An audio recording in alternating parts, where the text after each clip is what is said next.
Joining us now is medical correspondent Dr. Jennifer Ashton. Great to have you with us, Jen. Good morning, Rebecca. And this study, I mean, we've seen so many different conflicting reports along this. It's analysis, I should say. Correct. That the World Health Organization has done. What does it mean for cell phone users? Well, Rebecca, we've been following this story since the beginning, and this is the latest chapter. At this point, there remain more unanswered questions than real answers at this point. But basically, the World Health Organization has evaluated the existing evidence on cell phones, and they're erring on the side of caution, which is always appropriate in medicine and science. They're saying, we just don't know, so we are going to be overly cautious. There could be a link. When they put this in the category of possibly carcinogenic or cancer-causing, what they're really saying is that there is limited evidence existing in human beings. The animal studies also might be limited or insufficient to make a judgment, and therefore they're erring on the side of caution. And they're showing this possible link with brain cancer specifically. Correct. So what does the connection mean between phones and brain cancer? Well, we have to remember that cell phones emit a type of energy known as radio frequency energy.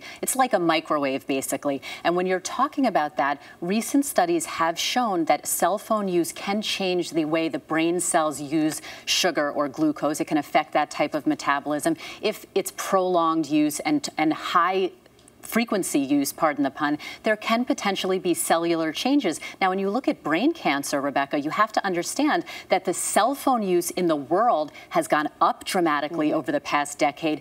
Brain tumor rates have really remained unchanged, so this will be an area of ongoing research. That's an interesting point. What about child's exposure here? Well, listen, when you talk about children, over 3/4 of children aged 12 and under and in that age group already have use of a cell phone. Again, they're using it longer, and we don't know what the effects are on the developing brain. We do know that their skull is a little bit thinner than the adult skull. So there are zero data right now looking at cell phone use in kids. Those studies will be ongoing. What should people do when they hear about this? What can they change in limiting A couple of exposure? things. You want to actually limit your use. If you can use a hands-free device or a speakerphone, you want to do that. The further away you keep the cell phone from your head, the better. That's a basic principle when you talk about radiation exposure. So as long as you're not driving, texting might be better, writing a letter might be better, using these hands-free devices all might be better. And again, when you're inside, go to the old standby, use the landline. Good old snail mail and landlines. Exactly. Thank you, Jennifer Ashton. You We bet. appreciate it as always.